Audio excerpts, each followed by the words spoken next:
Thanks for tuning in to the Oxygen Alliance YouTube channel, where we share the Concentrator Talk virtual meeting hosted every Thursday from 2 to 3 p.m. Central African Time.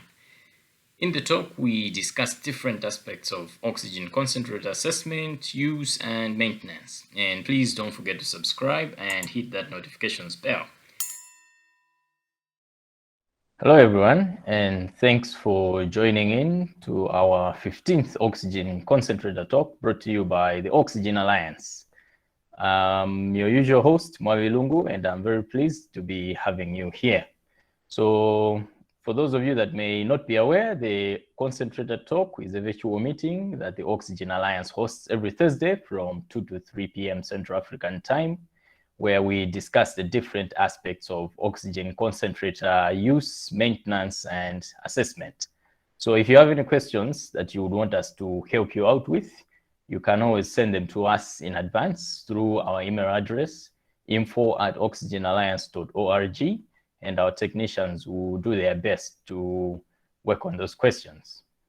So joining me on the call today is my colleague, Timothy Mtonga, along with our technicians from Open02 and Sunrise. On the technicians panel, we have Paulina Mohosho joining us from Johannesburg, South Africa. We have Kowinda Singh joining us from Chandigarh, India. We have Georgie Kwanga, Sharon Gozo, Teto Sinjani, and Francis Sambani joining us from Lilongwe, Malawi. So in case you have some questions that you would like to ask during the call, you can either paste them into the chat or just raise your hands, and then you can unmute your mic and ask the question. So again, we advise all of you to keep your microphones muted and your videos turned off unless you are speaking, just to conserve the bandwidth for everyone. So as we normally do, we will also be having a topic of interest, and today we'll be talking about rotary valves and how to maintain them. So I'll read out the questions, and then we'll also paste them into the chat in case you didn't understand them. So if you missed the question somewhere, just go to the chat and you can reference from there. Right, so moving on to our questions now. So our first question of the day says, I am a biomedical technician working at a central hospital in Malawi. I have been servicing oxygen concentrator compressors for years. I have several times met the problem of the relief valve popping below its relief set pressure. What could be the possible cause for such unnecessary pops, and what could be the solution to this problem? So I will ask Paulina to take this one up. Thank you, Mavi, for the question. Okay, so a pressure relief valve is a component that helps to avoid pressure reaching abnormally high levels in a compressor. It does this by opening when the pressure exceeds the maximum set relief pressure value. For instance, in a Devilbliss 525, the maximum working pressure is 40 psi. So then if the pressure goes beyond 40 psi, the relief valve will pop up to release the excess air or the excess pressure.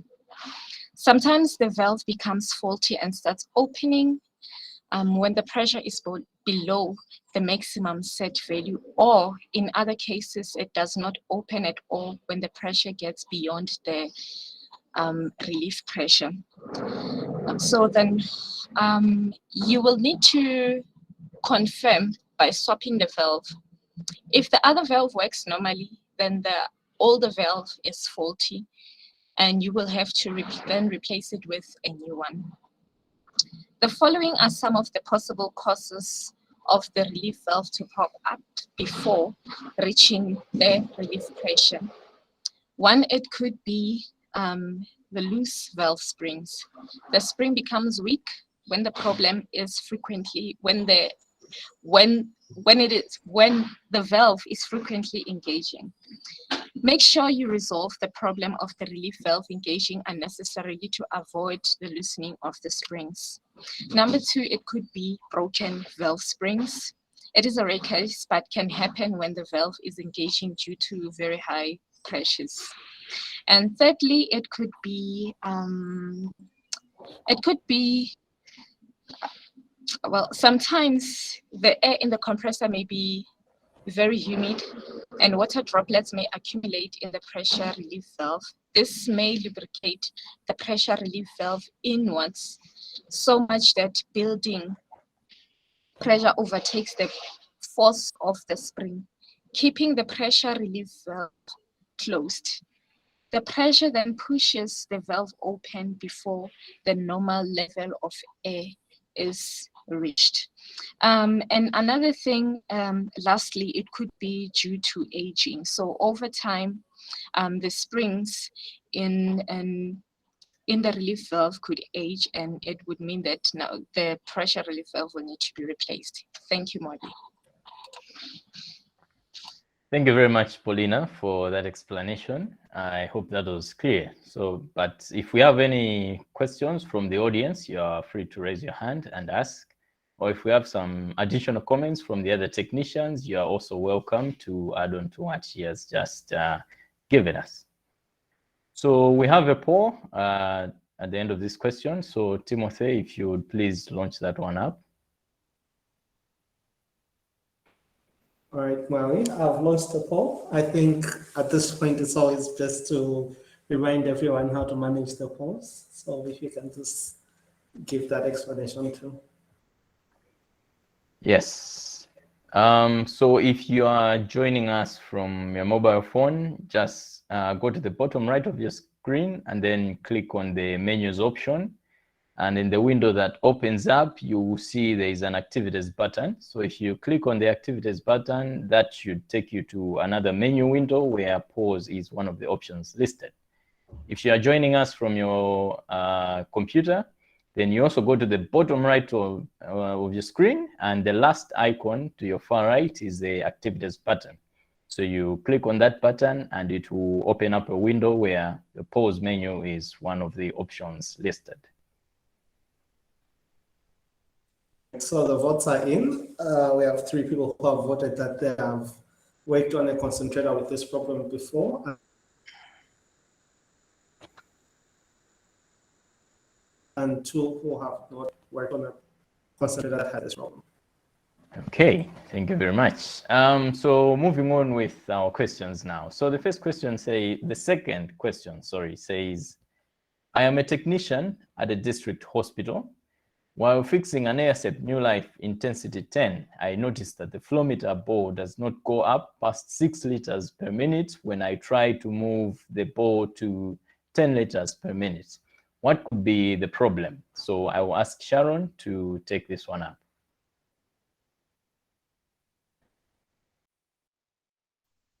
Thank you, Maui. This is a common problem with a lot of oxygen concentrators of this model. So this problem is often caused by worn-out gaps and sleeves in the oxygen concentrator's air compressor. So as we can see on the graphics, we have worn-out sleeves. And the other side, we have new sleeves. So if the concentrator has been running for a very long time without servicing it, there might be low output pressure from the compressor due to the worn out caps and sleeves, resulting in insufficient pressure, which is making the bore in the flow meter not to rise even when it is fully open. So to solve the problem, you need to verify the compressor output pressure by connecting a pressure gauge at the compressor outlet. Then you need to block the relief valve. If the pressure you get is less than the recommended pressure from the compressor's performance chart, then the compressor needs to be serviced. So when you service the compressor and everything is connected, you need to verify that the output pressure of the AirSafe New Life Intensity 10 is 20 psi or 138 kilopascals. So if you don't get that pressure and you're still facing the same problem, you need to try adjusting the pressure regulator to check if the output pressure is changing. If it is not changing, then you need to check the regulator as it might be damaged. So be sure to check for any leakages in the system, as this might cause the flow meter bore not to go up past a certain level as well, especially when the leakage is on the flow meter or the pipes that connect to the flow meter. Thank you. Thank you very much, Sharon, for that explanation. And if you have any questions from the audience, you are free to raise your hand and ask, and then Sharon will answer it. We also have another poll at the end of this question. So Timothy, if you would please launch that one up as well. All right, well, I've launched the poll, and the poll is basically a question regarding the relief valve. It's saying, do you know where a relief valve is located on an oxygen concentrator compressor?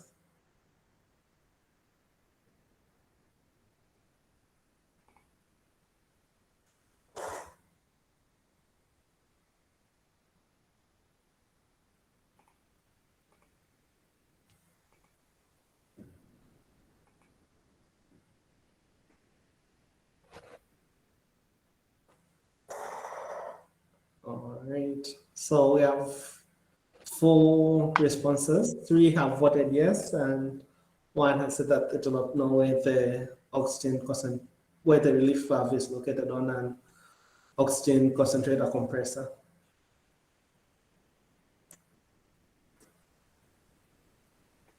All right, thank you very much, Timothy.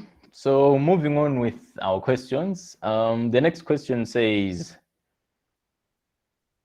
a nurse connected a Devilbliss 525 to a patient. Surprisingly, the dehumidifier bottle pressure relief valve was completely sealed with a plaster as shown in the image. She said the relief valve was releasing oxygen. Was this approach necessary? So I will ask George to take this one up. Thank you, Maui. Relief valve, also known as a pressure valve on a humidifier bottle, is designed to pop out when there's pressure buildup in the bottle. So it also pops up when there's a blockage in the tubing to the patient, as this blocks the only outlet available for oxygen. So sometimes it happens that the distilled water in the bottle has surpassed the maximum level. This contributes to the pressure buildup that forces the relief valve to pop up. So in this case, make sure the outlet tubing has no kinks, meaning it has no blockages, and the distilled water level is maintained. The pressure relief valve shouldn't be masked or sealed by the plaster. Thank you so much. Thank you very much, George, for that explanation. If we have any questions or comments from the audience, you are free to ask. And if we have some additional comments from the other technicians, you're also free to add on to the explanation. Okay, so it seems we do not have any questions there. So moving on with our questions, our next question says, I recently came across an explanation that listed moisture as a contaminant for oxygen concentrator sieve beds. What could be the probable solution to moisture-stricken sieve bed? So I'll ask Francis to answer this one. Thank you, Maui. So sieve beds contain a molecular sieve known as zeolite, which absorbs nitrogen from the compressed air to give out air which is rich in oxygen. Zeolite itself has a high affinity for water. So if zeolite is exposed to moisture, it loses its effectiveness, which will lead to a drop in the performance of the concentrator, or the moisture might also cause blockage in the airflow system, forcing the compressor relief valve to pop. In our graphics, we have a picture of a zeolite, of a cylinder which is used, a sieve bed, let me say. So you have a cylinder which inside you put in the zeolite, and then after the zeolite, the filter sits on top. So we have the filter retainer, and then after the filter retainer, you have the spring, and then the spring is covered up by the end cap, and you use the nut to tighten the whole thing together. So if the material in the sieve bed itself, the zeolite, is saturated, the sieve material needs to be replaced. So for you to do that, you have to open up the beds and remove the old moisture-stricken sieve material. Inside the sieve bed, there is a spring, as I've already shown you, and you can see in the graphics. That helps in compacting the sieve material together. So you need to clean the inside of the sieve bed column and the spring thoroughly and let it air dry, that is. And thereafter, you can refill the new sieve material and close the bed. So just make sure that if you've done that, before you put the concentrator back into service, you should make sure that all points that are supposed to have one-way valves have them, and also that the valves themselves are in good condition. So one-way valves allow air to flow in only one direction and not the other. So the most common cause for damage of one-way valves is mostly if you apply or if you let air flow in which has a higher pressure than the recommended one. So all one-way valves have like a range of the working pressure they can perform under. So you just have so yeah, that's it. So just make sure that you have the one-way valves in place, because the one-way valves avoid the situation of back pressure that forces the sucking of water from the dehumidifier bottle all the way back to the sieve beds. Thank you. Thank you very much, Francis, for that explanation. If we have any questions from the audience, you are free to ask. And if we have some additional comments from the other technicians, you are also free to add on to the explanation that he has just given us. So we also have another poll at the end of this question. And Timothy, please launch that one up. All right, Maui. So I've launched the poll, and the question that has been asked in the poll is whether you have worked on a sieve bed that had been exposed to moisture before.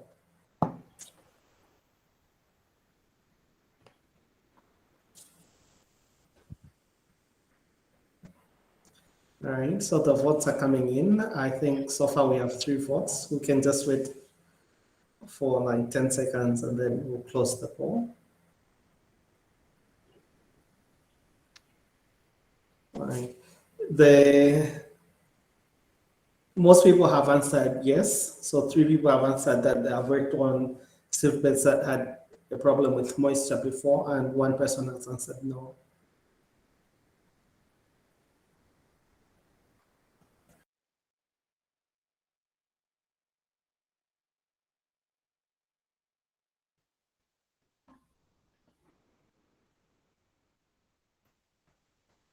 Well, are you still there? Yeah, I lost connection for a minute. I'm back now. Sorry about that. We can move on, right? Yes. Okay, great. So moving on to the next question now. So our next question says, I am working as a senior biomedical engineer at a referral hospital. I visited a certain private hospital where my brother was admitted. As I was in the ward, I saw a nurse checking a SysMed M50 oxygen concentrator, and the concentrator could run only when shaked, so she had to put it aside. What could be the cause of the problem? So I will ask Kowinda to take this one up. Thanks, Morgan. So this problem can be associated with the loose connection in the electrical circuit. So this is probability that when the concentrator was being shaked, the loose connection could come into contact and thereby completing the circuit. However, the contact could not stay for a long time, hence switching off the concentrator again. So trace the electrical circuits to point of the loose connection. So the tracing should start from the power cable. So from that inlet power cable, we'll start from that. Check the cable for continuity, and also check if there is any visible disconnection at the cable connector. You can also replace the cable, and if the concentrator works with the other cable, then the problem could be with the cable mostly at the point of connection to the concentrator. If there is no problem with the cable, then open the concentrator in and check for the loose connections to the switch and the board. Use a multimeter to check the continuity if there is no visible loose connection inside the machine. So that can be possible near the circuit breaker also, or at the compressor end. So that had to be checked by the multimeter or the cultivators. Thank you, Modi. Thank you very much, Kowinda, for that explanation. If we have any questions from the audience, you are free to ask, and Kowinda will answer all your questions. All right. If we do not have any questions on that, we'll now take a slight diversion from the questions and now jump on to our topic of interest. So today we'll be talking about rotary valves, disassembly, cleaning, and Tato will be taking us through the whole process. So over to you, Tato. Yeah, thanks, Maui. So thank you, everyone. So today I'll be talking about the rotary valve. So if you can move to the next slide, Tim. So there are two common types of valves. So there's a solenoid valve, and then there's a rotary valve. So the solenoid valve is the one we commonly found in an air set or some other models of concentrator like the J5. So, and then we have the rotary valve that is commonly found in Devilbliss concentrators, the newer model ones. So just to explain what a solenoid valve or a rotary valve is, a rotary valve or a solenoid valve is an important component in an oxygen concentrator, as it is there for feeding and purging the air. So you're getting air from the compressor, and then its job is to direct it to the sieve bed, and then during the purging cycle, whereby the nitrogen has to be pushed out, it also does that functionality of throwing the air back outside. Yeah. So on to the next slide. So just to talk about more about the rotary valve. So a rotary valve is made up of a stepper motor and gears that rotate, allowing the opening and closing of the hose inside. So this enables the supply of compressed air to each sieve bed at a programmed time. To the next slide. So the following are like the parts of the rotary valve. So we disassembled the rotary valve and took pictures just for you to see what's inside. So inside or outside the rotary valve, there's a stepper motor. So this stepper motor is a basic 6-wire stepper motor. So it's more like a NEMA stepper motor. So you're gonna find like stepper motors that are made up of 4 wires, but this one is made up of 6, but they work in the same way. Yeah, so the other part is the gears. So the gears, they're there to help the rotation of the disc that has hose guiding the compressed air to the sieve beds. And then we have O-rings. So the O-rings are there creating a tight seal within the valve. So remember that there's air passing through inside the rotary valve. So you want it to be tight seal. So that's why we have the O-rings. And then we have the housing. So this is there just to secure all the internal components. So the gears, the rotating disc, these are all secured with the housing. So, and then we have the Hall effect sensor. So the one on the right side. So the Hall effect sensor works hand in hand with the homing magnet to detect the homing position. And then we have the homing magnet. So the homing magnet acts as a switch for the Hall effect sensor.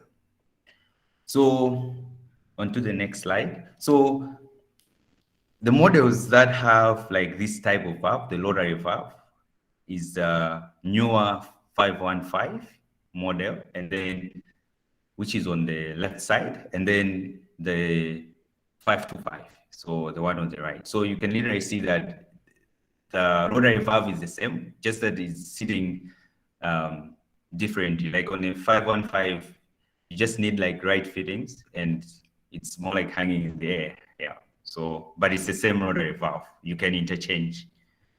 Yeah. So common failures that are like associated with the rotary valve, and the ways to troubleshoot them is what I'm gonna explain next. So remembering that a rotary valve is like a key component of an oxygen concentrator.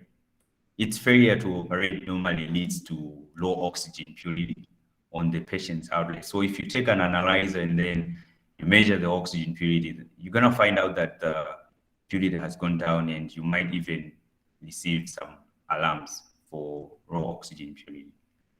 So the following are like the common failures of the rotary valve in an oxygen concentrator, and some ways to troubleshoot them. So on to the next slide. So the first one, I would say, is the Hall effect sensor. So this is like the circuit board that has the nut there, the screw there that we are seeing. So putting in mind that a Hall effect sensor gets triggered when introduced to a magnet. So when the homing magnet is detected by the Hall effect sensor, a signal is sent to the control board through a signal wire. So a Hall effect sensor has like 3 wires, the ones you see there, the orange, the brown, and the gray, connected to it. So the 2 wires there are for power. So one is VCC, which is 5 watts, and then the other one is ground. The third one is for the signal itself. So if you want to identify which one is for the power and for the ground, it's easy. Just take a multimeter. The pin that you see is square is your ground, and the other one, just test around, you're gonna see like 5 volts. It's so easy to identify which pin is power and which one is signal. Yeah. So one of the failures that is associated with this Hall effect sensor is damaged wire, a damaged wire. So if one of the wires that connects to the control board and the sensor is damaged, this leads to like some malfunctioning. So in order to troubleshoot, if there's a problem with any wire, you can use a multimeter, put it into continuity mode, and measure the continuity of the wires to make sure that they are all okay. So just unplug the connector from the Hall effect sensor, or you can tap in at the PCB and then remove at the control board one side. So check each wire and make sure that these wires are beeping when you put into continuity mode. In that way, you know that all your wires are not like broken. Yeah, on to the next slide. So another problem associated with, or another failure associated with this Hall effect sensor is a damaged sensor or some debris on the sensor itself. So sometimes you can literally see some rust, as you can see there in the graphics. You can see some rust on the sensor that might cause the sensor to short circuit. And the best way to clean such a sensor is using benzene. So I can tell you that this picture was captured by me when I went to Nkarabe when we were trying to fix oxygen concentrators. So I noticed that the valve wasn't behaving the way it's supposed to behave. So what I did was I literally took some benzene and brushed off, and then the stable motor was able, or the rotary valve was able to work again as it's supposed to do. Yeah, so on to the next slide. So another like final problem associated with the Hall effect sensor making the failure of the rotary valve is, but this one is rare, is the homing magnet. So a problem comes in when the magnet is missing or placed in wrong orientation, such that the sensor fails to detect it, making the rotary valve spinning continuously while failing to detect the home. So to make sure that the problem is not associated with the magnet, this is a trick you can try. Try pressing a separate magnet. So you can pick up a magnet from somewhere else and then bring the magnet to the sensor while the concentrator is on. So the rotary valve will stop spinning for some seconds, meaning it has found the home, and then it will enter into the sequence mode. Otherwise, it will just keep on spinning. So in that way, if it keeps on spinning, you know that if you tried all orientations of your magnet, you know that the problem is actually with the Hall effect sensor board itself. Yes, and going to the circuit board. On to the next slide. So those were like some common like failures associated with the Hall effect sensor. Now the other failure might be actually having like some date within the gears. So the two sieve beds of the Rotary valve are connected to the, so the two ends actually of the Rotary valve are connected to the two sieve beds. So the sieve beds contains some zeolite, which is kept secure with the help of filter paper placed between a metal disc. So this metal disc has like some small holes, and then the zeolite. So when the filter paper is worn, the zeolite may fall in the Rotary valve, and with the presence of moisture due to the compressed air, it creates like some sticky material. So you can see there in the graphics, on the left side is like the inlet of the seedbed. So what you see there is more like some zeolite that fell off after a worn filter paper, and then since it was introduced to some moisture, that's why you see that. And then some might actually fall into the Rotary valve. So you can see there that the Rotary valve has some rust, meaning that it had some water inside, and then you can see some white powder. So yeah, so that's basically some sticky stuff falling from the seedbed itself. So the sticky material can actually make the gears in the valve jam and disturb the valve sequencing, or even blocking the air outlets. So in this situation, it is best to disassemble the Rotary valve and wipe it with like a dry cloth, and then assemble it back. So it is important to make sure that a new filter paper is actually replaced, because you don't want to have the same problem. So you need to do that before running the concentrator again. So moving on to the next slide. So another problem associated with the Rotary valve is the gears slipping. So the gears have teeth that interlock to each other to transfer the movement. So these gears are usually made of plastic, and over time they can lose grip. So when they lose grip, they can slip, and the air outlet hose alignment can be compromised. So the best way to troubleshoot the problem is to check the performance of the concentrator. So this is another tip. So the performance of the concentrator will drop after running the concentrator for a couple of hours. And it is key to note that the concentrator will perform to its maximum at the beginning after turning it on. Then the performance will drop down after hours, because the gears will have slipped a couple of times, losing their positions. So the solution to this problem is actually to replace the gears if you have a scavenged concentrator that has an idle Rotary valve sitting somewhere, or you might end up buying the whole Rotary valve, which is costly. Yeah, on to the next slide. So this is like the final failure associated with the Rotary valve. So the O-rings. So O-rings are meant to create a tight seal within the valve. So a damaged O-ring will create leakage on the valve. So applying some soapy foam around the valve will allow you to detect leakage. And if the O-ring is creating a leakage, it's better to just replace with a new one. So you need to be careful here when you're applying some soapy water, because you might apply in a part where the Rotary valve connects to the pipe that goes to the muffler for paging. So sometimes if you have like some loose connections there, you might actually see some bubbles because of the soapy foam you have applied there. So you might think you have a damaged O-ring, but then you apply the water on a long position. So you need to be careful there. Yeah, that's it. That's it, Maui. Thank you very much. Thank you very much, Mteto, for that explanation. I hope it was clear to everyone. But if we have some questions somewhere, or if we ever encountered some problems with the rotary valve, you're also free to share your experiences with us. All right, so moving on with our questions. So our next question says, I have a UL oxygen concentrator with a model 8F-3A. When I switch it on, it doesn't work, but indicates error E4 error code.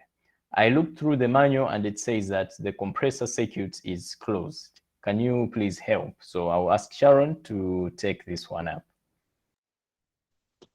Thank you, Maui. Based on our findings, the fault is with the compressor. So there is a short circuit in the compressor, and according to one of the literature, we suggest you do the following.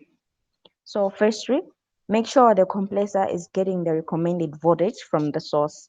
So to check this, use a multimeter to check if the compressor is receiving the rated voltage.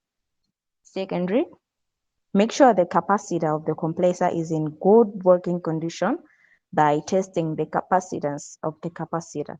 So you need to disconnect the capacitor and test its capacitance using a capacitance meter. If the capacitor is showing a capacitance below the tolerance value, replace it with a new capacitor of the same capacitors as the previous one. So if everything is in good condition, then you need to check the resistance of the compressor. So using a multimeter, test for the resistance. On this test, you need to measure the resistance of an identical well-performing compressor and compare it to the resistance you get from the compressor you're having problems with.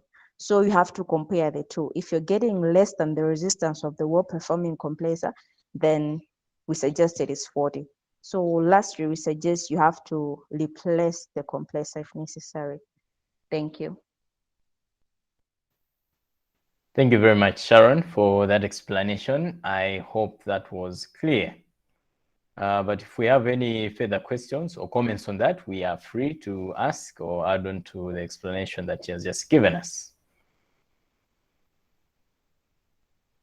All right, it seems we do not have any questions there. So moving on with our questions, our next question says, I am a biomedical technician at a private hospital. I have received an Oxypure oxygen concentrator from the ward that has a yellow LED for low oxygen purity. After assessment, I have found that the oxygen purity is 66% and the compressor service kit needs a replacement. In our stores, we have compressor service kits that have stayed for over 5 years. Is it safe to use the compressor service kits or do they have an expiry date? So I will ask Kowinda to take this one up. Thanks, Bobby. So there is no expiry date indicated on the compressor service kit.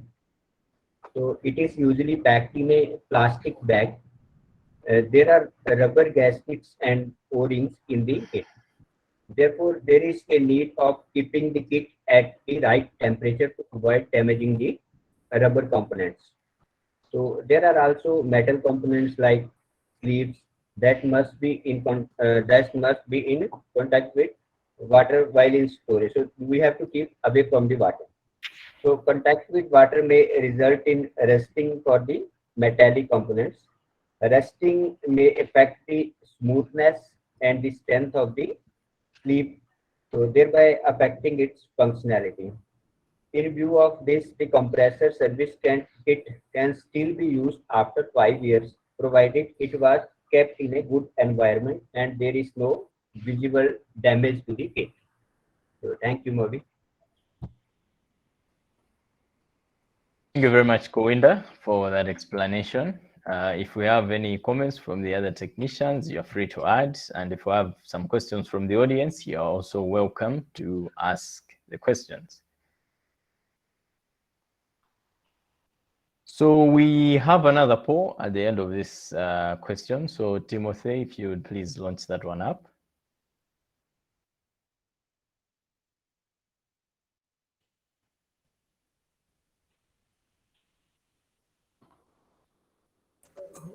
All right. Well, I think the poll is after this question, not currently. Oh, sorry. Yeah, you're right. I missed that. Okay, so moving on with our question. So our next question says, what is the function of the accumulator tank on a drive oxygen concentrator? Can I bypass the accumulator tank when it is faulty? So I will ask George to take this one up. Thank you, Maui. The accumulator tank, also called product tank, holds the concentrated oxygen. It regulates the pressure specs and releases it to the patient at a specified liter flow through the flow meter. It also helps to keep the oxygen concentration even, as the two sieve beds may have slightly different efficiency. Product tanks for specific concentrator models are specifically designed to produce the highest possible oxygen purity for specified maximum flow rate. So bypassing a product tank, you will not achieve the recommended oxygen purity. So I advise that you do not need to bypass a product tank for an oxygen concentrator, because each product tank is specifically designed for a specific model. Thank you.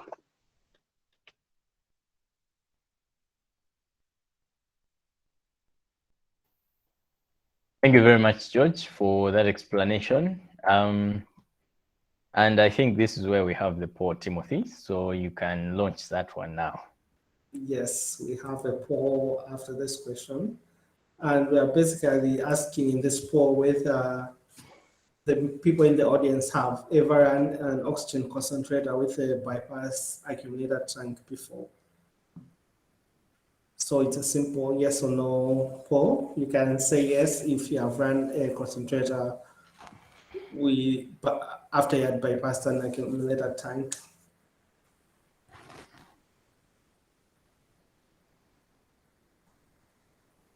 I think just also to emphasize the point that if you have any question that you would like answered, you can type it in the chat and we'll do our best to respond to it during this session, or if we can't in this session, then we'll respond to it in the next one. So far, we have 2 votes, 2 responses, and both of them have said that they have not done this before. Okay. Thank you, Timothy. So moving on to our final question of the day now. The question says, I am working on an air sep intensity concentrator. The compressor was not running when the concentrator was switched on. Upon troubleshooting, the problem is the capacitor and it needs replacement.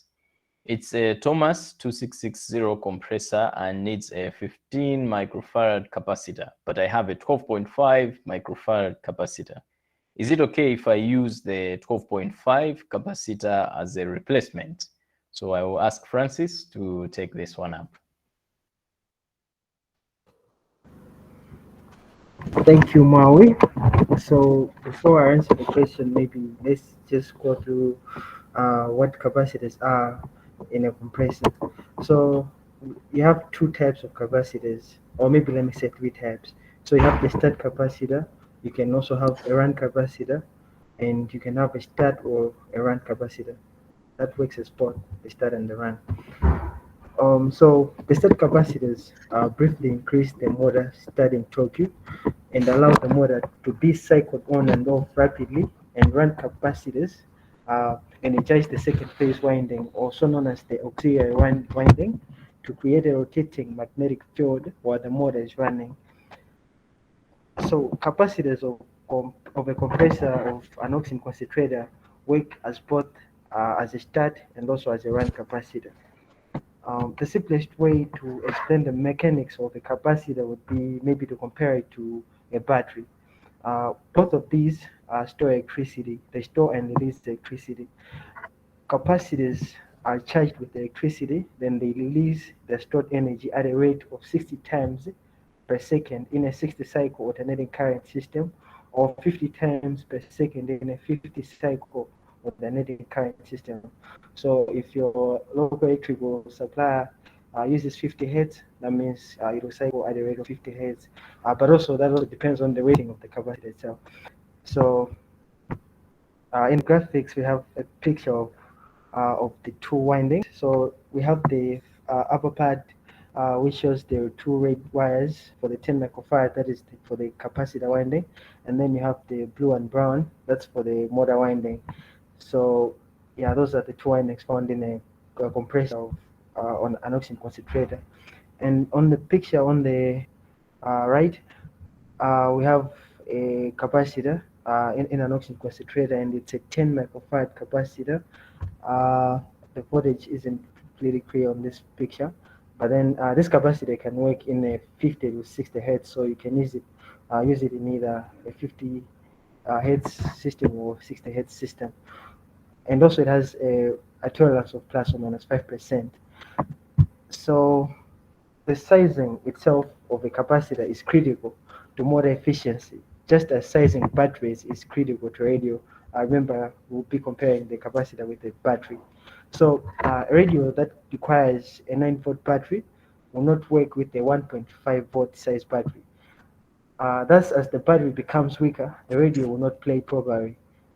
So the same applies as in a motor that requires a 7.5 microfarad capacitor will not work with a 4.0 microfarad capacitor. Much the same way, a motor will not run properly with a weak capacitor. This is not to imply that bigger is necessarily better, because a capacitor that is too large can cause the energy consumption to rise. In both instances, be it too small or maybe too large, the life of the motor will be shortened due to overheated motor windings. So we should know that motor manufacturers spend many hours testing the motors and capacitor combinations to arrive at the most efficient combination. So there's a maximum of plus or minus 10% tolerance in microfarad rating on the placement of start and run capacitors, but it is better to replace with the exact run capacitor, like the exact capacitance that was needed or that was said to be used on that model. So concentrator run or start capacitors mostly come in capacitance variables. So these are like the most common that I've found or have come across. So it's either you find a 7.5 microfarad, an 8, a 9, a 10, a 12, a 12.5, a 15, or a 20 microfarad capacitor. So the capacitor's voltage rating must always be the same or greater than the original capacitor, whether it is a start or run capacitor. So you should always consult the manufacturers to verify the correct capacitor size for the particular application. So in the case of an oxygen concentrator and an oxygen concentrator's compressor, you have a label on the compressor itself. So it says, like, for example, in the graphics, you have, for this compressor, you're supposed to run it with a 10 microfarad capacitor. But then to answer the question, a 12.5 microfarad capacitor is way too small to replace a 15 microfarad capacitor, because we said the tolerance is plus or minus 10% on the capacitance. So meaning to say, if you are using if you want to replace a 15 microfarad, you'd have to replace somewhere in the range of maybe 14.5 to 16.5, somewhere there, and 12.5 is just too small. Thank you. Thank you very much, Francis, for that explanation. If we have any questions for him, we can raise our hand or just type it into the chat, and then he will respond to the questions.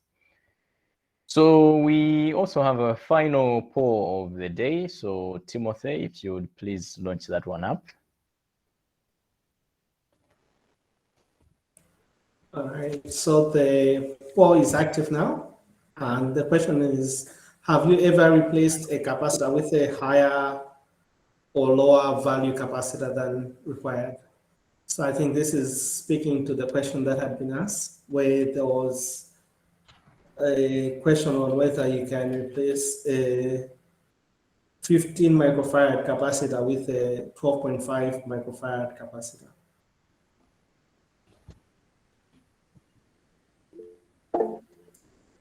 Yes, Mteto, you have raised your hand. Yeah, so I don't know if Francis mentioned, but I think it's also important to take note that the capacitor itself, when you want to replace it, you have to handle it carefully because it keeps some charge, so it can literally shock you. So you need to be very careful. Don't touch or don't short circuit it, like the two contacts, because there's electricity inside there. Very good point, Mteto. Francis, you have a hand up. So actually, you can discharge a capacitor by just circuiting the two leads. That's how you discharge a capacitor. So yeah.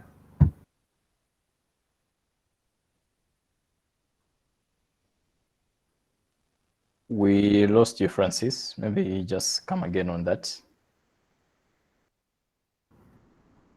I was saying you can actually discharge a capacitor by just connecting or short circuiting the two leads.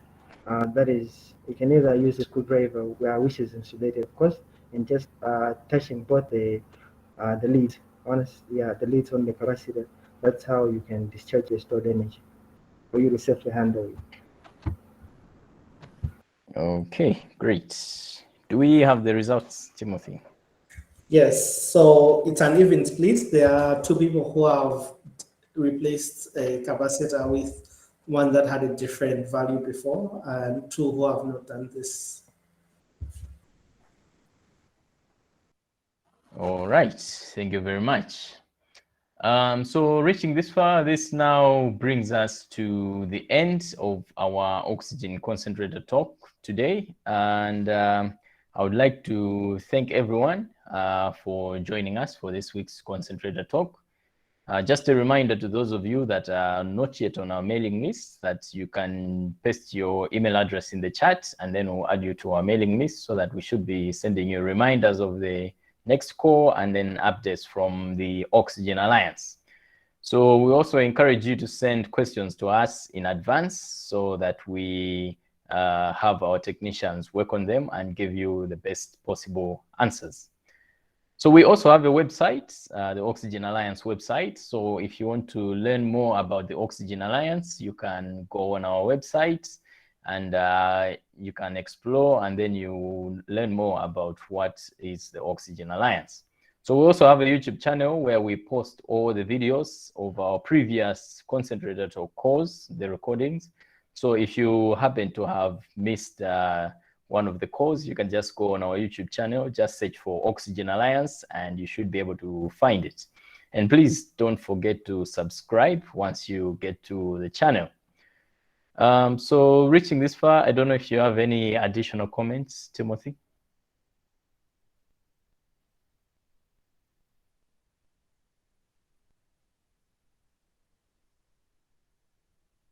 All right, I guess nothing from his end. So until next time, we hope to see you again in our next concentrator talk call. So have a great week. Bye. Bye. Thank you, everyone.